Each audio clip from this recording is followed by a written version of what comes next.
Everyone expected Victor Wembanyama to be another young superstar who would look up to LeBron. But after LeBron appeared on his podcast and basically claimed that the players of this generation are better than the players from Michael Jordan's era, Wemby finally reached his limit and made a statement that is about to split the entire league in half. Wait until you find out whose side Shaq and Charles Barkley are taking. I'm telling you right now, the moment I saw that clip of LeBron James, I knew the internet was about to explode. I'm talking about the episode of the Mind the Game podcast where LeBron sat down with Tyrese Halliburton and made comments that completely challenged the history of basketball. He had the confidence to say that playing 82 games during the 80s and 90s was actually easier compared to today, because the game was slower and the spacing wasn't as advanced as the modern era he competes in. Because the game is different. Like, I want people to understand and our fans to understand that playing 82 games in the 80s and 90s is not the same as playing 82 games in the 2020s. It honestly feels like he's trying to rewrite basketball history in real time just to make his own longevity look even more impressive. But fans quickly saw through the smoke and mirrors because that episode didn't just upset a few people. It became one of the most criticized moments in the podcast's history, with even some LeBron supporters refusing to defend what they saw as blatant disrespect. LeBron sat there and described the 80s as crowded and slow, but when you actually look at the numbers and study games from 1986 and 1987, the pace was significantly faster than what we see in the league today in 2026. Teams were flying up and down the court like every possession was life or death, and they were doing it while taking brutal contact with barely any foul calls. LeBron talks about modern spacing being more difficult, but he completely ignores the reality that players back then were flying commercial flights, staying in normal hotels, and playing without the massive recovery systems and private jets that today's stars have access to. To many fans, it looks like he's creating a narrative to defend the amount of load management we see today. Because if he can convince people that the modern game is far more exhausting, then missing back-to-back games becomes easier to justify. Just think about the physical demands of that era, because they were on another level.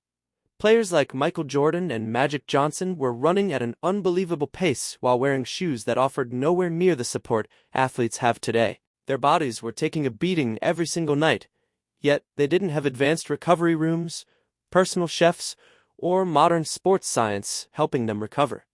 We all remember how Shaq reacted during the heated discussion we covered in a previous video about this same comment from LeBron.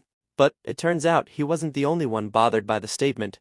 Younger players were also frustrated, and Wemby especially wasn't afraid to push back because this wasn't just another opinion from a veteran player. Many viewed it as an attempt to protect LeBron's place in the GOAT conversation by making previous generations look inferior.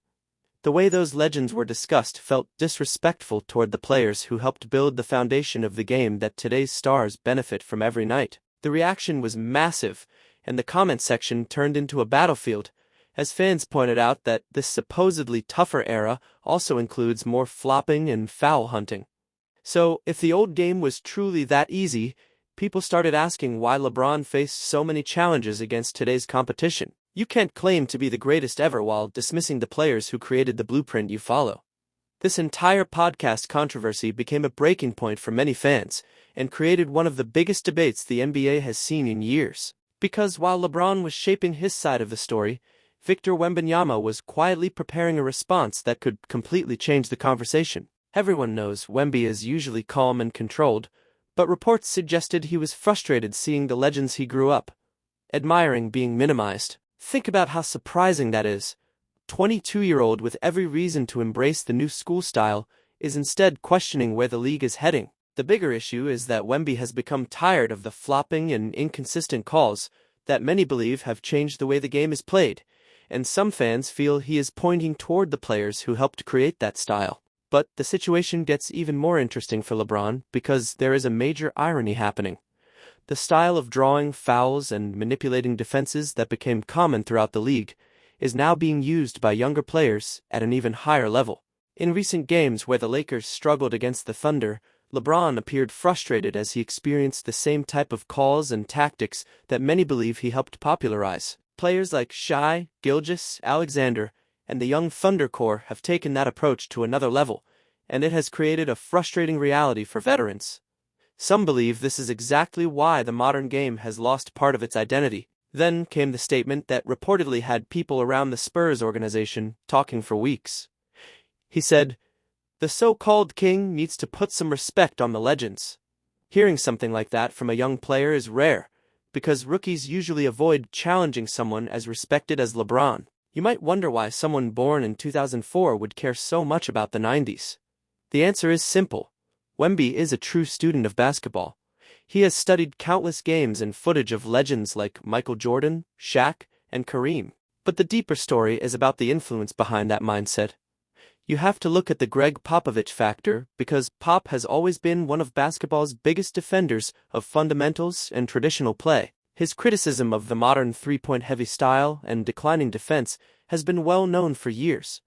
Many believe he helped shape Wemby into a player who values toughness, skill, and old-school fundamentals. And based on the way Victor has played in 2026, that message seems to have been absorbed. You can see it in his approach because he isn't relying only on three-point shooting or trying to become just another oversized guard. He has built his dominance through the exact things many modern players moved away from: post moves, footwork, and a deadly mid-range game that looks like it came straight out of the 90s. While many players are focused on spacing and drawing fouls, Wemby is dominating inside and hitting turnaround shots that make fans wonder if Tim Duncan's influence is somehow still around. He is embracing an old-school style that challenges the idea that today's game is automatically too advanced for past legends. The wildest part of this entire situation is that, while LeBron is defending his legacy on a podcast, some of basketball's greatest names are showing support for Victor Wembanyama. It is the type of respect we haven't seen for a young player in years. It feels like the legends saw the debate and decided that if their era wasn't getting enough respect, they would support someone who understands their greatness. And when you receive approval from Charles Barkley, you know the conversation has reached another level. Just this May, Sir Charles delivered a passionate message where he used Wemby's rise to challenge the idea that today's game is automatically harder. And this guy is like 4 inches taller, and he's athletic. It can shoot threes. I mean, it is a beautiful thing to watch. But if you want to see a complete change of opinion, you have to look at Shaquille O'Neal. Remember when Shaq was one of Wemby's biggest critics? He was constantly saying that Victor was just a tall player with skills. But fast forward to 2026, and Shaq has completely changed his stance, now calling Victor the first truly perfect big man in basketball history. I said this to you and the guy. I think Wemby is the first perfect big man that's ever created. But Shaq didn't just compliment him. He used Wemby as a way to push back against LeBron's podcast comments. Shaq made it clear that Victor plays the game the right way by controlling the paint, embracing physicality, and attacking the basket instead of simply staying on the perimeter. Like many of the softer modern stars, LeBron was defending. But this isn't only about the big men. Back in April, Victor won the Magic Johnson Award, and Magic couldn't stop praising the way Wemby carries himself, highlighting the deep basketball IQ and maturity that he believes is missing from many players today. You can see that Magic recognizes the old-school mentality in Victor, the same obsession with improving and respecting the game that has nothing to do with chasing attention through workout clips or social media. Even Kevin Garnett, one of the most intense competitors in NBA history, has talked about how Wemby has the fire and mentality that this generation needs. When KG says Victor has what it takes to become the global face of the league, he is basically suggesting that a new era may be beginning. He's changing how we're looking at the post position. Victor is bringing a different level of guard slash, small forward to the big man position. But while having the legends supporting you is one thing, stepping onto the court and actually outworking the player who calls himself the greatest is a completely different challenge. Because while LeBron is focused on recovery systems and protecting his legacy, Victor is building a routine that would make even Kobe Bryant's legendary work ethic look ordinary. The most frightening thing about Victor Wembanyama isn't just his 7'4" frame or his massive wingspan. It's the fact that he has the mentality of a 90s basketball player trapped inside the body of a 22-year-old superstar. While many players his age are chasing attention, building their brands, or enjoying their free time, Victor is reportedly spending his time studying the game, improving his mind, and pushing himself beyond normal limits. It's the same obsessive dedication we used to see from Kobe Bryant, where basketball wasn't just a career, but an entire way of life. This isn't the typical modern superstar focused on celebrity status and image. Victor has separated himself from that culture. He doesn't seem interested in flashy appearances or constant attention, and that is exactly why many old-school fans see him as someone who could bring back the spirit of traditional basketball. Remember the viral moment earlier this season when Victor was emotional after a win? Some fans tried to criticize him, but they missed the bigger meaning behind it. Those weren't tears of weakness. They represented the passion, sacrifice, and commitment that reminded many people of the emotions legends like Michael Jordan showed after major victories. He was showing how much the game truly means to him, a level of emotional connection that many believe has become rare in today's NBA. The most interesting part is Victor's approach to staying healthy. In an era where load management has become common among stars, Victor is taking the opposite approach. His training, recovery, and injury prevention work are designed around one goal: staying on the court as much as possible. He isn't preparing himself to skip games. He's preparing himself to play at the highest level for years. That mentality challenges the idea that stars need constant breaks to survive. Because if a 7'4" player can handle the demands of an NBA schedule, fans naturally begin questioning why others are missing games so often. But this is where the rivalry narrative reaches another level. According to many fans, Victor represents a completely different style of basketball. He avoids the constant search for fouls and focuses on playing through contact. While some believe modern stars rely too heavily on selling contact, Victor has built a reputation around competing without relying on theatrics.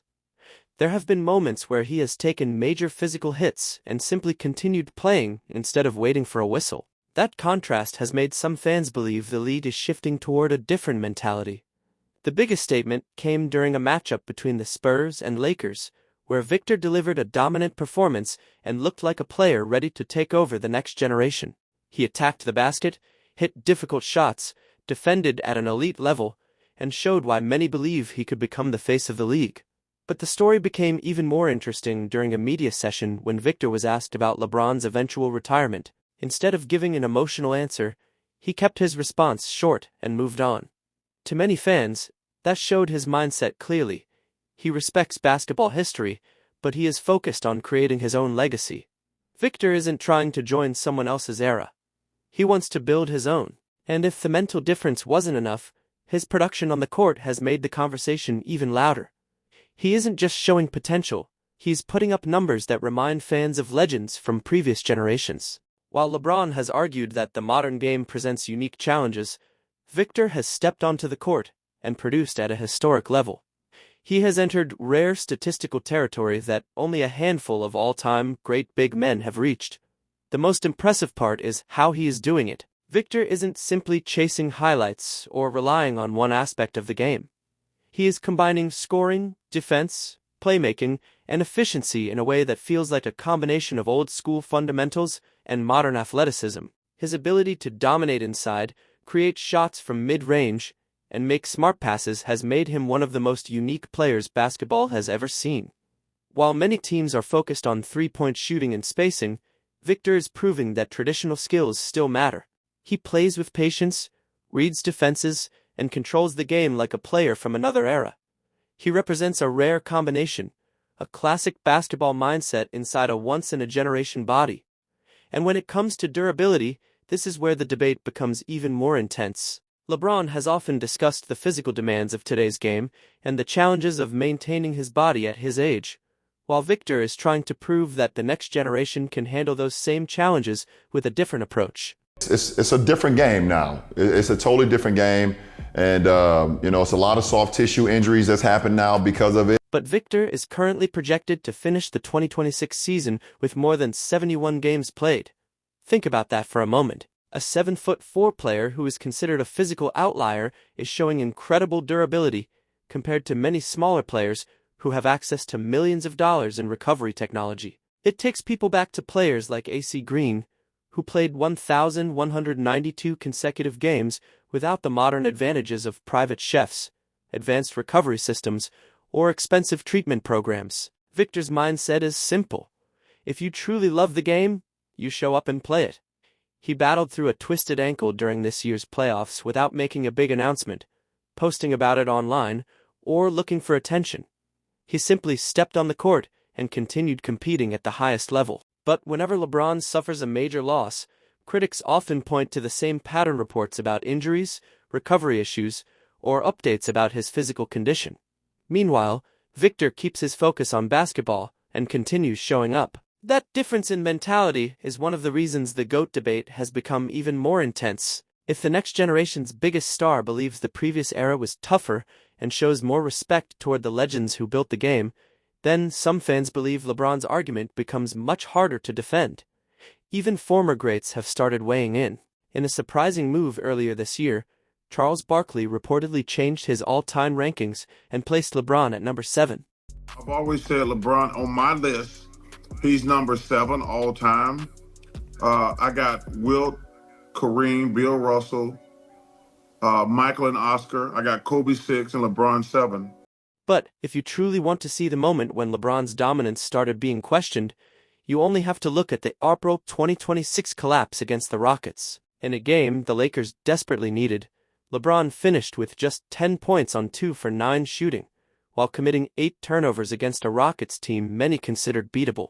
If the modern game is really easier because of spacing, skill, and advanced strategies, then why did the player considered the greatest ever look completely out of rhythm? Meanwhile, fans continue to point to moments like Michael Jordan scoring 40-plus points at age 40 without the spacing advantages that LeBron says are so important in today's NBA. And to make things worse for LeBron's critics, his defensive impact this season has also faced heavy criticism.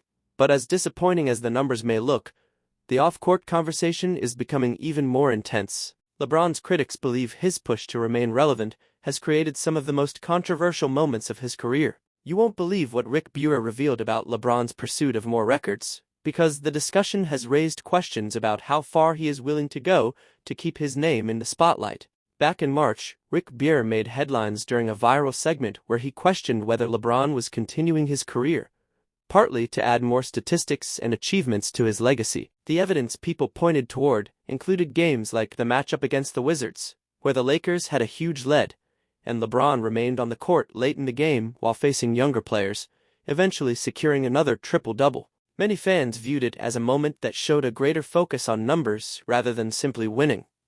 That led some people to wonder if LeBron's approach has shifted from dominating games to protecting his place in history. But the discussion took an even more controversial turn when some critics suggested that LeBron's argument about the modern era being more difficult could also help protect his son's reputation. Their argument is that if today's NBA is considered the toughest era ever, then struggles from younger players can be explained by the environment rather than individual performance. It becomes a way to defend difficult moments. The contrast between Victor's journey and Bronny's situation has also become a major talking point among fans.